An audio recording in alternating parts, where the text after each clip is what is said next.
교회마다 십자가를 걸어 놓았거든요. 그리고 많은 자매들이 십자가 목걸이를 하고 다닙니다.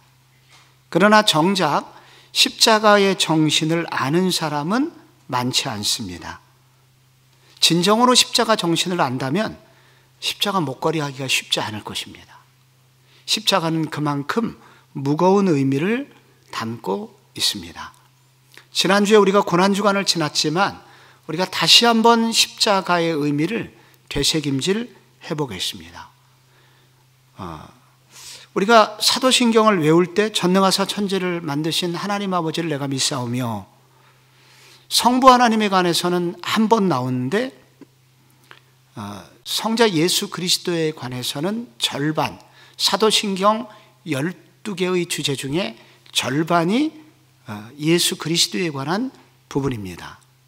그래서 우리는 몇 주 전부터 그 외아들 우리 주 예수 그리스도를 믿사오며 저희들이 묵상을 했었고, 이는 성령으로 잉태하사 동정녀 마리에게 나시고 묵상했었고, 본디오 빌라도에게 고난을 받으사, 지난주 성금요일에 본디오 빌라도의 고난을 받은 의미가 무엇인지 묵상했었습니다. 오늘은 십자가에 못 박혀 죽으시고 라는 이 부분을 여러분들하고 함께 나누려고 합니다. 이미 우리가 지난주가 고난주간이었기 때문에 제가 익숙한 부분은 조금 빠르게 진행을 하는 방식으로 한번 함께 묵상을 해보겠습니다. 우선 십자가가 뭐냐? 십자가형은 로마인들이 고안한 가장 끔찍한 사형 방식이다. 원래 페르시아 사람들이 시작을 했지만 로마인들에 의해서 채찍이 보강되고 못박힘이 보강되고 하면서 최종적으로 로마인들이, 우리가 알고 있는 예수님이 못 박혀 돌아가신 십자가는 최종적으로 로마인들이 그렇게 만들어낸 지구상에서 가장 끔찍한 사형의 방식이었다. 다른 사형은 단기간에 이루어집니다. 사람이 같이 죽더라도 총살형, 잔인하지만 순간 죽습니다. 우리가 목베임을 당하는 것도 오래 걸리지 않습니다. 그런데 이 고통의 시간이 길면 길수록 잔인함이 더해지는 것입니다. 십자가의 문제는, 십자가의 형의 끔찍한 것은 이 시간이 오래 걸린다는 거예요.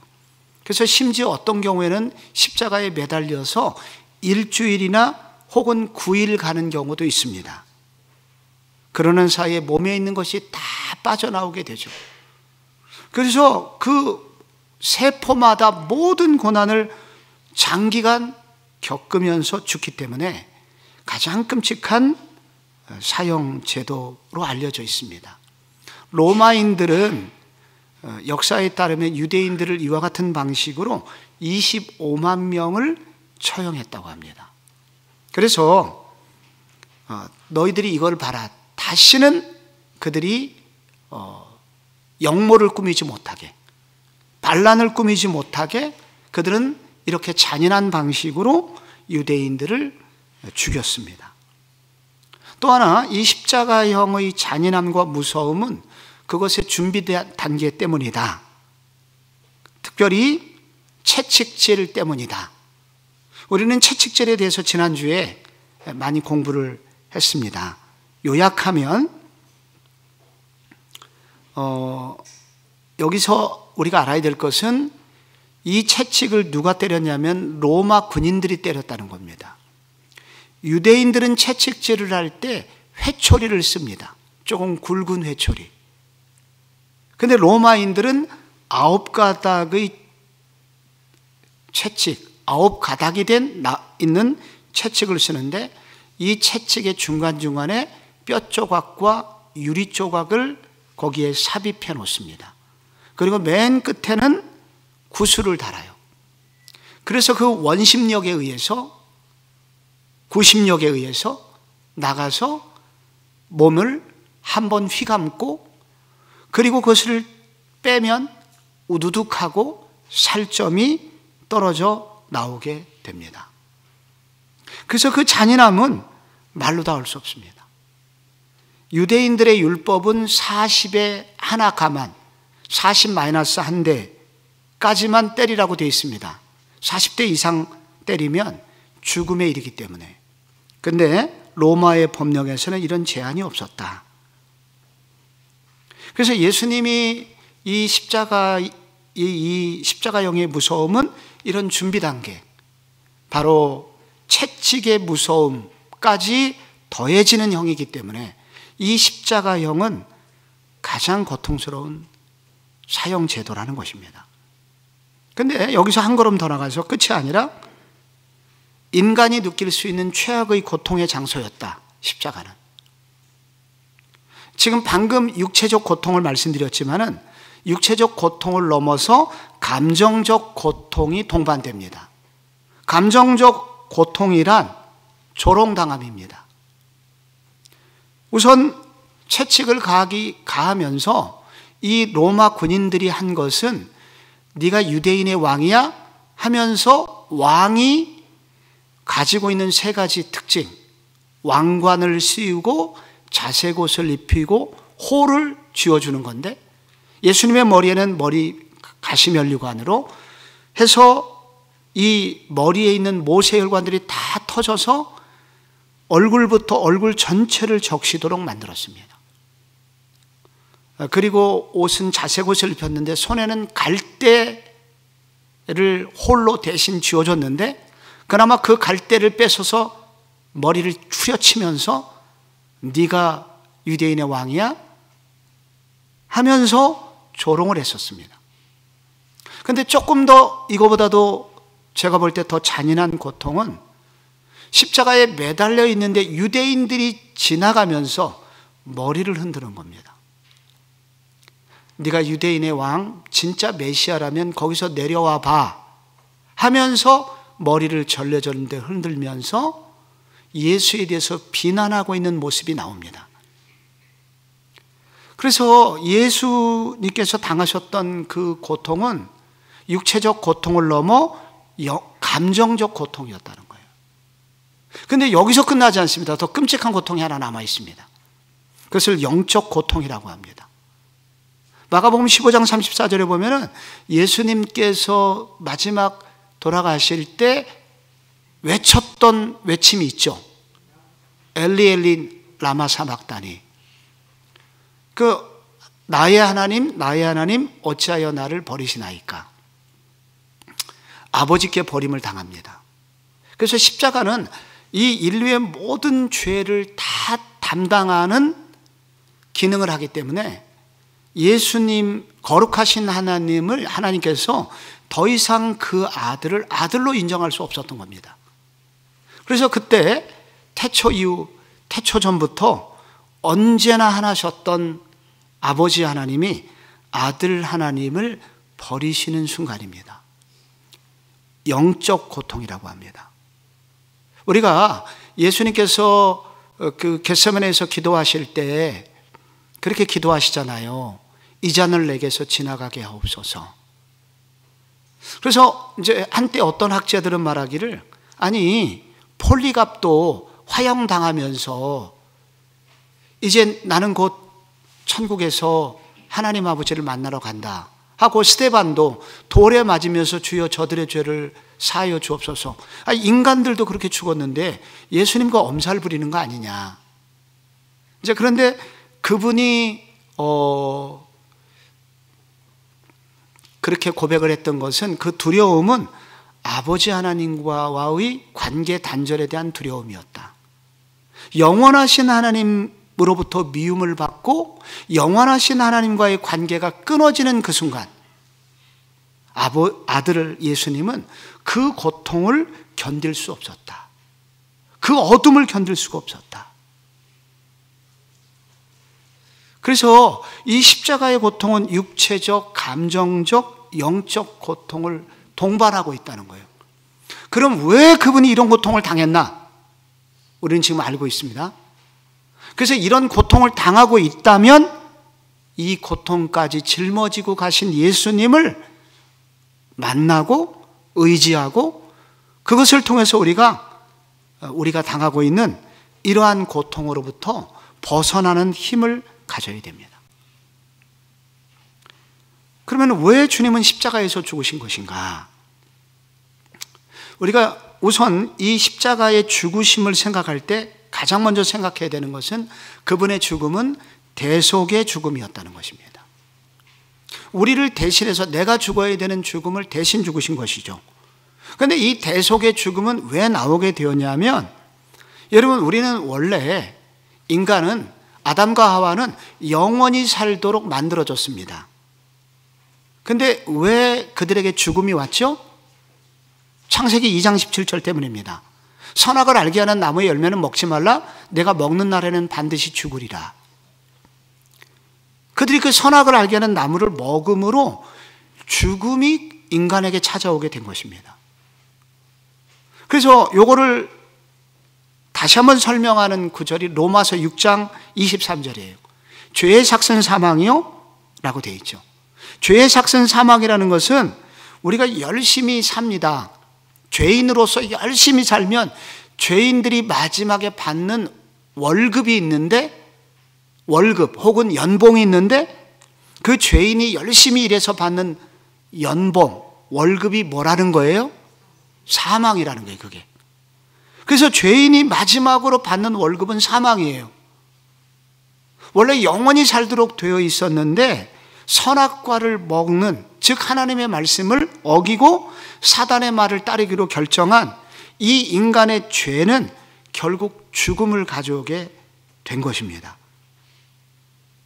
그래서 우리가 살려면 우리 이 죽음을 가져오는 죄의 문제를 해결해야 되는데, 우리가 내가 죽어야, 내가 이 죄라는 것이 나를 죽이는 형벌을 가져왔기 때문에 내가 죽지 않고는 이 죄값을 치를 수가 없는 겁니다. 그래서 히브리서 9장 22절에 피 흘림이 없은즉 죄사함이 없느니라. 여기에 피는 생명이죠. 목숨을 내놓지 않고는, 인간이 피값을 다 치르는 죄값을 치르지 않고는 구원받을 방법이 없다는 거예요. 그래서 하나님께서 구약에 일시적 죄 용서의 방법으로 구약시대에 허락하신 것이 동물의 피를 흘리게 하는 것이었습니다. 염소와 황소의 피를, 어린 양의 피를 뿌리게 함으로써 그들이 안수기도 하고 어린 양을 잡아서 제사를 드리게 함으로써, 그래서 결국 그 제사를 드리는 사람의 죄가 해결되도록 했던 것이죠. 그런데 문제는 그 어린 양을 끌고 와서 혹은 소를 끌고 와서 제사를 드렸는데 그가 돌아서서 집에 가서 죄를 지으면 다시 동물을 끌고 와서 또 제사를 드려야 합니다. 그래서 이 구약의 제사 방법으로는 일시적인 죄 용서의 방법이긴 했지만 아무리 많은 제사를 드려도 완전한 죄 용서는 허락되지 않는 거예요. 그래서 완전한 제물이 필요했던 것입니다. 그런데 요한복음 1장 29절에 보니까 보라 세상 죄를 지고 가는 하나님의 어린 양이로다. 예수 그분이, 완전한 제물이신 그분이 우리를 대신해서 십자가에 죽으심으로 바로 우리의 죄를 완전히 대신 짊어주시는 대속의 그 제물이 되심으로 우리에게 구원의 길이 열리게 되었다는 것입니다. 그래서 히브리서 9장 28절을 보면 이와 같이 그리스도도 많은 사람의 죄를, 거기 뭐라고 되어 있나요? 담당하시려고 단번에 들이신 바 되셨고 구원에 이르게 되었다는 겁니다. 담당하셨다는 거예요. 그래서 그분이 우리가 죽어야 되는 그 자리에서 대신 죽으심으로 우리가 살 수 있는 길이 열렸다. 이거를 뭐라고 그러냐? 대속의 죽음이라고 한다. 십자가에서 생각해야 될 첫 번째 묵상은 대속의 죽음이었다는 겁니다. 우리 몸속에 신장이 있죠. 여러분 속에 신장이 있습니다. 콩팥이라고 하기도 하는데, 여러분 이 신장이 하는 역할은 일종의 정화조의 기능을 하는 겁니다. 그래서 우리 몸속에 있는 그 노폐물들을 여기서 다 해독을 해요. 우리가 또 배설되는 것들 여기서 해독을 해요. 그래서 이 신장이 기능을 발휘해 가지고 우리 몸속에 있는 노폐물들이 우리 몸속에 퍼지지 않도록 이 신장이 정화해서 밑으로 내려버릴 건 보내고 나머지는 깨끗하게 피가 흘러가도록 유지를 시켜주는 겁니다. 그런데 이런 신장이 고장나면 노폐물이 몸에 쌓이게 됩니다. 그래서 얼굴이 붓게 돼요. 결국 죽음에 이르게 됩니다. 그래서 이 신장이 안 좋으신 분들이 일주일에 2번씩 투석을 합니다. 그 투석은 여러분이 제가 우리 교회 병원장 하시는 분이 계셔서 가보니까 여러분 투석 기계 옆에 누우면요. 이게 이제 피를 다 뽑는 겁니다. 기계에 돌려요. 그래서 4시간 동안에 누워서 뽑은 거를 정화를 시켜갖고 다시 몸속에 주입을 하는 겁니다. 근데 우선 그게 차가워져요, 피가. 돌리는 순간에. 그래서 다시 몸속에 들어갈 때 그 차가움을 일주일에 2번씩 느끼게 해야 됩니다. 그렇게 해야 돼요. 일주일에 2번씩 병원에 가서 4시간씩 누워서 차가운 피가 몸속에 들어온 것을 매번 경험을 해야 되는 거예요. 이분들은 그래서 어디 놀러도 못 가요. 주기적으로 병원을 다녀야 되기 때문에. 이분들이 이런 고통으로부터 해결될 수 있는 방법이 딱 한 가지가 있는데, 누군가 신장을 증여해 주면, 그 신장 교체, 신장이 딱 맞게 되면 그렇게 하면 더 이상 병원에 가지 않아도 되죠. 그런데 어린아이의 경우는 정상적으로 신장을 떼어주는 사람이 없습니다. 기어의 증여자가 없어요. 그런데 유일한 경우가 있는데, 이제 사고로 코마 상태에 있는 아이가, 그 부모가 동의하에 아이가 죽기 직전에 내 신장을 기증하겠습니다 하는 사람이 나오면 어린아이에게 신장을 줄 때 그 신장병이 해결이 되죠. 그러지 않고는 방법이 없는 거예요. 그러니까 우리가 이전에 구약의 방법은 죄인들이 계속해서 이렇게 투석을 하지 않으면 살 수 없는 것처럼 계속해서 그렇게 제사를 드려야만 했는데, 예수 그리스도 그분이 우리를 위해서 대신 완전한 제물이신 그분이 돌아가심으로 우리에게 이와 같이 더 이상 제사를 드리지 않아도 우리의 죄 문제가 되지 않도록 대속의 죽음을 죽어주신 것, 그것이 십자가였다는 겁니다. 그래서 예수님의 죽음은 대속의 죽음입니다.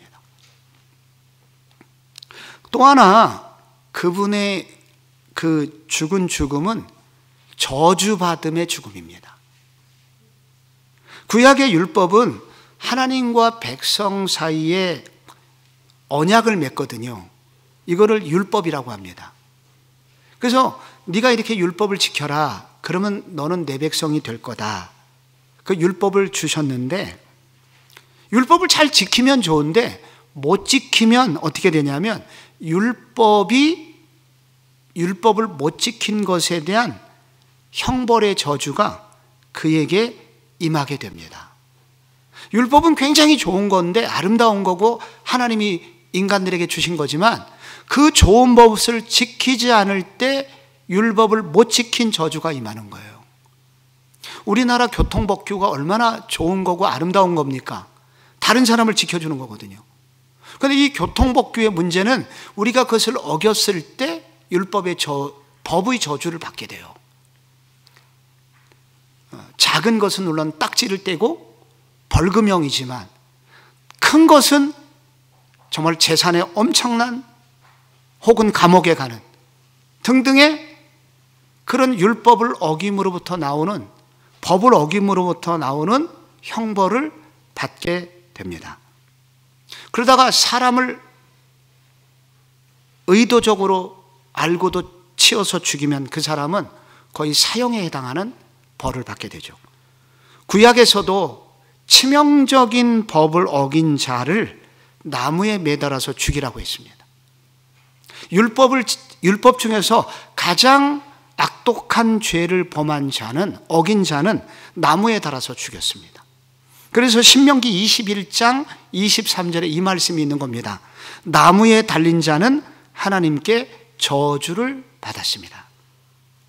그래서 예수님께서 왜 나무에 달려 죽으셨냐면 그분이 바로 이 인간이 받아야 되는 저주받음, 율법을 지키지 못함으로써 주어지는 모든 저주를 대신 받으셔서 죽으셨다는 얘기입니다. 이것을 갈라디아 3장 13절이 설명을 해요. 그리스도께서 우리를 위하여 저주를 받은 바 되사 율법의 저주에서 우리를 속량하셨으니 기록된 바 나무에 달린 자마다 저주 아래 있는 자라 하였습니다. 그래서 우리가 율법을 지키지 못함으로 가지는 모든 저주받음을 예수님께서 대신 죽으셨기 때문에 우리의 부족함에도 불구하고 이 저주의 문제가 해결받게 되었다는 거죠, 결국. 저는 제 10년 후배가 있습니다. 제가 이제 어느 선교단체에서 대학생들을 가르쳤던 적이 있었는데 제가 한 10살 정도 후배인 어느 여대생으로부터 어느 날 다급한 전화 한 통을 받았습니다. 그때는 이제 핸드폰이 없어 이제 집으로 전화가 왔는데 그 자매는 이제 홀로 예수를 믿는 그런 자매였어요. 그래서 남친이 생겼습니다. 그래서 이제 엄마한테 결혼을 허락받으러 갔는데 그 엄마는 철저한 불교 신자였고 그분이 보살이었다고 그래요. 보살은 우리 교회로 말하면 권사님 정도 되는 겁니다. 그래서 이제 그 보살이어서 그분이 다니시는 암자의 그 스님한테 이제 이 문제 우리 그 딸이 누구를 만나려고 그러는데 어떠냐? 제가 볼 때 그 암자도 그 불교 중에서는 정상은 아니었던 것 같아요. 근데 어쨌든 그 스님의 얘기가 사주를 봐주면서 이 남자는 결혼하면 이제 얼마 후에 죽게 될 거다. 그래서 그 사주를 받고 이 엄마 보살 엄마가 펄쩍펄쩍 뛰면서 절대 안 된다. 근데 이제 이 딸은 끝까지 우겨가지고 이 남자랑 나중에 결혼을 합니다. 그런데 이제 그 앞에 결혼을 하려고 하는데 두려운 거예요. 그래서 저한테 전화를 한 거예요. 그때 전도사였는데, 전도사님, 이게 제가 이렇게 저주를 받게 됐는데 우리 엄마가 이렇게 결혼하면 이렇게 된다는데 어떻게 하면 좋겠습니까? 두려움에 가득 차서 전화를 한 거예요. 제가 딱 한 구절 성경을 읽어줬습니다. 갈라디아서 3장 13절. 방금 여러분 읽으신 겁니다. 그리고 두려워하지 말고 정말 그 길을 가기로 했으면 그것 때문에 못하지는 마라. 결혼은 일반적으로 엄마 말씀을 듣는 게 제일 좋은 거지만 네가 정말 요 문제 때문에 문제가 된다면 요 문제 갖고는 염려하지 마라 하고 이 문제를 놓고서 우리의 모든 저주를 해결해 주신 그리스도께 그 문제를 맡기고 함께 기도했습니다. 어떻게 됐을까요? 지금도 살아있다는 놀라운 믿음의 여인이 내 믿음대로 될지어다. 저랑 10살 차이거든요. 예. 여러분이 저를 뭐 되게 젊게 보시는 분이 많은데 저도 꽤 나이를 먹었어요. 예. 저보다 10살 차이기 때문에 지금 그분이 그 자매가 40대 후반이에요. 지금도 살아서 행복하게 잘 살고 있습니다. 그 보살님 말씀대로 아마 언젠가는 죽을 거예요. 언젠가는. 지금까지 살아있어요. 여러분께서 어떤 이 문제, 그리스도께서 우리에게 하신 그 십자가에서 해결하신 문제 중에 이분은 저주를 받고 죽으셨다는 거예요.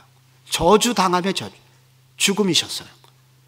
그 저주당함의 그 핵심은 결국 이 대속의 죽음이 먼저 나왔죠. 우리가 받을 저주까지 대신 짊어지고 죽으셨다는 걸 말하는 거예요.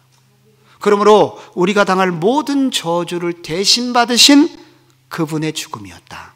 하는 것을 기억해야 됩니다. 또 하나, 우리가 십자가를 생각할 때 꼭 기억해야 되는 것은 이 십자가는 법적 사건이었다는 거예요. 예수님께서 그 십자가 지고 막 올라가셨을 때 자매들이 막 올라오면서 막 울었죠. 예수님 한번 슬퍼하면서 예수님이 돌이키셨을 했던 유명한 말씀이 있습니다. 예루살렘의 딸들아, 나를 위하여 울지 말고 너와 내 자녀들을 위하여 울라. 예수님께서 울지 말라고 하셨던 이유는 뭐냐면, 내가 십자가를 지는 것은 이게 감정적 문제가 아니라는 거예요. 운다고 해결되거나 안 운다고 뭐 해결되거나 그런 게 아니라, 내가 지금 이 길을 가야 되는 것은 감정의 문제가 아니라 한마디로 법적인 문제이기 때문이라는 거예요. 누군가 죗값을 치르지 않으면 아무도 자유로워질 수 없다. 이게 법적 문제거든요. 그래서 예수님의 십자가의 사건은 법적 사건이에요.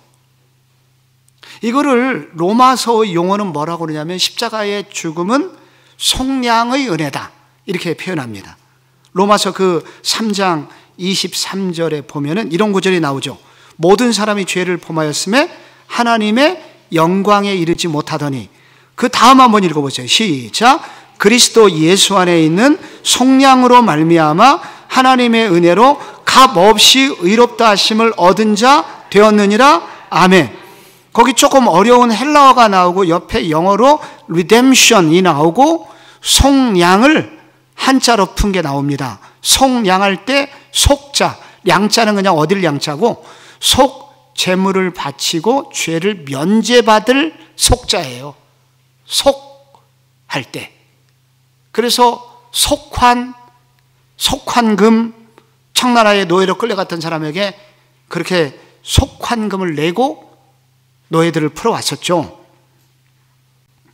속량은 대금을 지불하여 노예를 자유케 하다, 그런 뜻입니다. 그래서 우리 모두는 지금 죄의 종노릇을 하고 있는 상태예요. 그래서 예수님께서 십자가를 지셨다는 것은 인간은 모두 죄로 인하여 모두 노예가 되었기 때문에 죄값을 치르지 않으면 자유롭게 될 수가 없다. 그래서 예수님의 죽음은 속량의 죽음, 우리를 위한 속량의 죽음이었고, 이 말은 달리 말하면 예수의 죽음은 우리의 빚을 갚아주시기 위한 죽음이었다. 그래서 이 십자가의 죽음을 법적 사건이라고 합니다. 운다고 해결되는 문제가 아니다. 이거를 꼭 외워두셔야 다음 주에 또 중요한 또 하나의 사건을 해결할 수가 있습니다.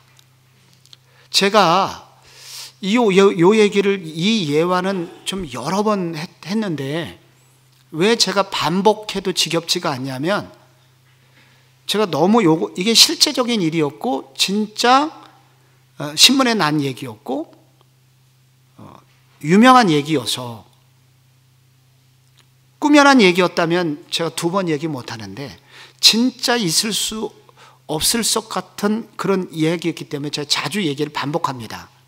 40년 전에 조선일보에 법과 인정 사이라는 칼럼이 있어서요, 가난한 달동네 사는 짜장면 배달부가 교통사고를 냈고 합의금 당시 50만 원, 엄청난 돈이었습니다. 40년 전에. 그게 없어서 이제 지금 구금이 되어 있는 상태였습니다. 검사에게 결국 이 사건이 넘어갔는데 너무 안타까운 거예요. 단순 사건인데 50만 원만 있으면 풀어줄 수 있는데, 그 50만 원 때문에 지금 자식들하고 노모가 지금 큰 위기 가운데 있다는 걸 알아요. 검사가 풀어주고 싶은데 50만 원이 없는 거예요. 이걸 법적 사건이라고 합니다. 그 얘기를 검사 둘이 설렁탕 집에서 설렁탕 먹으면서 슬프게 얘기를 하고 있는데, 어느 노신사가, 하얀 옷을 입은 노신사가 나가면서 봉투를 주고 왔고 여러분이 50만 원이었어요. 이게 법과 인정 사이라는 그러니까 실제로 이런 사람이 있었던 거예요. 어진 사람이. 너무 귀한 일이죠. 그래서 그 합의금을 내고 이 사람이 풀려나게 되었다. 운다고 그래서 아이고 내 자식 잘못했으니까 풀어주세요. 권사님도 자식이 있을 거 아니에요. 운다고 해결되는 게 아니에요. 이게 법적인 문제이기 때문에. 언제 풀려나냐? 빚 갚으면 그냥 풀려나는 거예요. 우리 주님께서 왜 십자가에서 죽으셨냐? 그분이 행하신 일은 우리의 법적인 죄의 구금 상태로부터 우리를 풀어주시기 위한 법적인 행동이셨다는 거예요. 세 가지를 우리가 오늘 공부를 했습니다. 대속의 죽음이었다. 저주를 받는 죽음이셨다. 법적인 사건이었다. 십자가는 그런 거라고 합니다. 그 결과 우리가 무슨 일이 생겼나요? 첫째, 거기 하나님과 화목하게 하는 길이 열렸다는 거예요. 하나님과 화목하게 되는 길이 열렸어요. 예수님께서 우리에게 화목제물이 되주셨기 때문에 하나님과 더 이상 전쟁 상태가 아니라 평화의 상태가 되었다는 거예요. 두 번째로 하나님 나라의 가족이 되는 길이 열렸어요. 가족이 되는 길. 가족이 됐다는 말은 다른 말로 하면 하나님이 책임져 주시는 사람이 되었다는 거예요. 여러분, 내 자녀들은 부모님들이 책임져 주는 사람들입니다. 그래서 하나님 나라의 가족이 되는 길이 열렸다는 것은 하나님이 책임져 주시는 사람들이 됐다는 거예요. 여기 로마서 1장 17절에 이런 말씀이 나옵니다. 복음에는 하나님의 의가 나타나서 믿음으로 믿음에 이르게 하나니 기록된 바 오직 의인은 믿음으로 말미암아 살리라 함과 같으니라. 하나님의 의가 나옵니다. 하나님의 의. 여러분, 여기서 의라고 하는 것은 첫째, 법적으로 죄가 없다는 뜻이지만 로마서에서 굉장히 더 중요한 뜻이 있습니다. 이것은 하나님과 인간 사이에 깨어진 관계가 회복됨으로 다시 가족이 되었다는 뜻이고, 그 결과 하나님의 언약적 사랑이 다시 흘러가게 되었다는 거예요. 즉 하나님이 책임져 주는 사랑이 열리게 되었다는 거예요. 그래서 여기 복음에 하나님의 의가 나타났다는 건 뭐냐면은 예수님이 우리 가운데 해주신 일이 뭐냐면 하나님의 책임져 주시는 사랑이 우리에게 오게 되었다는 뜻입니다. 그래서 하나님 나라의 가족이 되어서 이제 하나님이 책임져 주시는, 하나님과 우리 사이에 그런 관계가 형성되었다는 거예요. 그 결과로, 다른 표현으로 세 번째, 하나님의 자녀가 되는 길이 열렸고, 그래서 우리는 하나님을 아빠라고, 아버지라고 부를 수 있게 되었다는 것입니다. 이제 결론을 향해서 가려고 합니다. 우리가 해야 될 일은 뭘까요? 우리는 무엇을 해야 될까요? 이해할 수 없지만 참 면목이 없어요. 우리가 참 면목이 없지만 믿음으로 받아들여야 됩니다. 이 예수님이 우리를 위해서 행하신 일을 면목이 없어요. 정말 우리는. 그렇지만은 믿음으로 받아들여야 됩니다. 그때 무슨 일이 생깁니까? 로마서 3장 22절에 곧 예수 그리스도를 믿음으로 말미암아 모든 믿는 자에게 미치는 하나님의 의니 차별이 없느니라. 누구든지 그렇게 예수 그리스도의 이 십자가에 행하신 일을 믿으면 하나님의 의가 내 것이 된다는 거예요. 하나님의 그 언약적 사랑이 내 것이 돼요. 곧 이때에 자기의 의로우심을 나타내서 자기도 의로우시고 또한 예수 믿는 자를 의롭다 하려 하심이라. 그래서 우리를 뭐라고 어떻게 여겨주시냐면 의인으로 여겨주신다는 거예요. 의인으로. 이거를 뭐라고 그래요? 칭의. 이신칭의 줄여서 칭의인데 우리가 의로운 사람으로 여겨주신다는 거예요. 이 순간 우리의 신분이 변화되는 겁니다. 죄인에서 의인으로, 그리고 이방인에서 하나님의 자녀로 신분이 변경이 되는 거예요. 그래서 우리가 해야 될 일 첫 번째가 뭡니까? 면목이 없지만 믿음으로 예수께서 십자가에서 행하신 일을 믿음으로 그 사랑을 받아들여야 됩니다. 둘째, 십자가는 무슨 사형제도라고 그랬죠?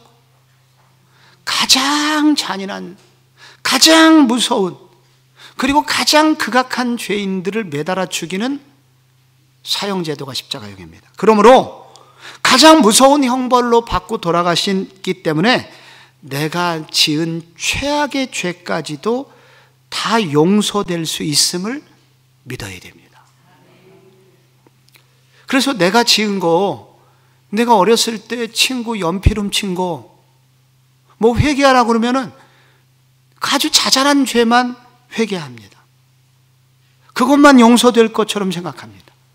그런데 십자가는 최악의 무서운 형벌을 지고 돌아가셨기 때문에 정말 인간 이하의 죄인들의 죄까지도 씻어줄 수 있는 능력이 있음을 믿어야 됩니다. 그렇기 때문에 또 하나는 나도 그렇게 회복될 수 있다면 예수님의 흘린 피로 다른 어떤 죄인도 회복시킬 수 있음을 믿어야 된다 하는 것을 알려줍니다. 박효진 장로님께서 우리 교회 여러 번 이제 집회하셨고, 제가 이 얘기를 지난번 어느 예배 시간에 한번 한 것 같은데, 이분이 쓴 2권의 책이 있습니다. 하나님은 아무도 포기하지 않는다, 그런 책이 있습니다. 그런데 이분이 2권에 쓴 책을 우리 교회 이제 간증을 마치시고 책을 그때 이제 판매도 하시고 많은 교우들이 샀습니다. 제가 그 전체를 읽으면서 정말 너무나 주옥 같은 간증들이랑 사실적인 내용들이랑 많은 스토리가 있었지만은 저한테 그 2권의 책 중에서 제일 감동적인 부분 하나를 꼽으라고 한다면 청송감호소의 죄의에 관한 글입니다.